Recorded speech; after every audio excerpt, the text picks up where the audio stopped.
شهر كريم قد أطل شهر الصيام والعمل أبشر إذا ما الشهر حل شهر الرجاء والأمل.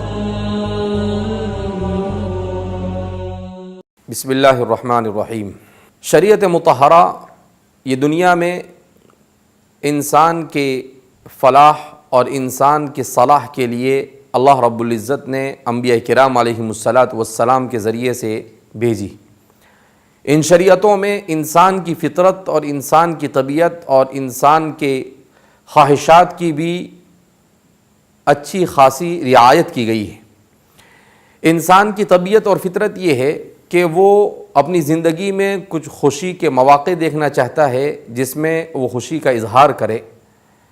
انسان کی اس فطرت کا لحاظ کرتے ہوئے شریعت مطہرہ نے دو عیدوں کو مشروع قرار دیا، عید الفطر اور عید الاضحیٰ.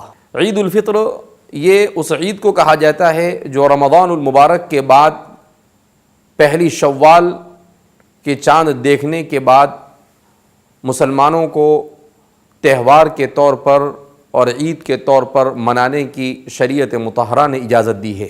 عید کے دن کو بڑی فضیلتوں کے ساتھ قرآن کریم اور احادیث مبارکہ میں یاد کیا گیا ہے. البتہ عید سے پہلے جو رات ہوتی ہے اس رات کو لیلۃ الجائزہ کہا جاتا ہے. لیلۃ الجائزہ کا مطلب انعام کی رات. یہ رات بعض روایتوں میں یہاں تک کہ وارد ہوا ہے کہ یہ رات لیلۃ القدر سے بھی زیادہ فضیلت کی حامل ہے.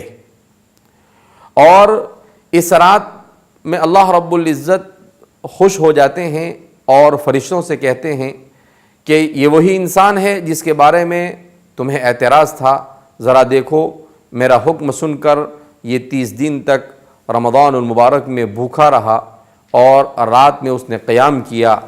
تو آپ فرشتوں سے اللہ پوچھتے ہیں کہ ذرا مجھے بتاؤ جس مزدور نے اپنی پوری مزدوری کی ہو اسے کیا اجر ملنا چاہیے؟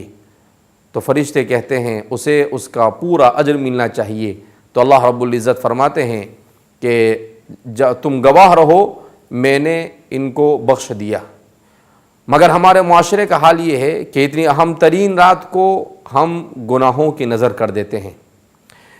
اس طور پر کہ عید کی رات میں عام طور پر ہمارا معاشرہ عید کے دن کی تیاری میں لگ جاتا ہے اور رمضان المبارک میں جتنے بھی گناہوں سے اجتناب کیا تھا عید کا چاند دیکھنے کے بعد بڑی تیزی کے ساتھ ان گناہوں کی طرف لپکتا ہے اور عید کی تیاری میں وہ عید لیلۃ الجائزہ کی اس فضیلت کو کھو بیٹھتا ہے. تو ضرورت اس بات کی ہے کہ ہم اس رات میں بھی عبادت کا اپنے آپ کو پابند بنائیں. عید کے منانے میں ہمارے یہاں پر ایک کوتاہی یہ بھی ہوتی ہے کہ عام طور پر لوگوں نے عید کے دن نئے کپڑے پہننے کو فرض سمجھ لیا ہے، جبکہ اچھا کپڑا پہننا سنت ہے. نیا کپڑا اور نئی چیزوں کو خریدنا اور پہننا یہ ضروری نہیں ہے. اسی طرح سے عید کے دن کے سلسلے میں اور بھی بہت سارے خرافات ہمارے معاشرے میں ہیں کہ عید کے دن عورتیں بن سور کر بازاروں میں گھومنے کے لیے نکل جاتی ہے. شریعت مطہرہ میں اس کی بھی کوئی گنجائش نہیں. اسی طرح عید کے دن ملاقات کرنے میں بھی ہمارے یہاں بڑی بے احتیاطیاں ہوتی ہے کہ لوگ محرم اور نامحرم کا کوئی لحاظ نہیں رکھتے اور ملاقات کرتے ہیں مرد اور عورت بلا کسی لحاظ کے. اس منکر سے بھی ہمیں بچنا چاہیے. اسی طرح عید کے دن عیدی وصول کرنے اور عیدی لینے کو بھی ہمارے معاشرے میں فرض سمجھا جاتا ہے، جبکہ اس کی بھی کوئی حقیقت نہیں. البتہ اگر بچوں کو خوش کرنے کے لیے گھر کے بڑے افراد دے دیں تو اس میں بھی کوئی حرج نہیں ہے. بہرحال ہمیں چونکہ ہم مسلمان ہیں تو ہمیں مسلمان ہونے کی حیثیت سے عید کے دن کو بھی شریعت مطہرہ کے مطالبات کے مطابق گزارنے کی کوشش کرنی چاہیے.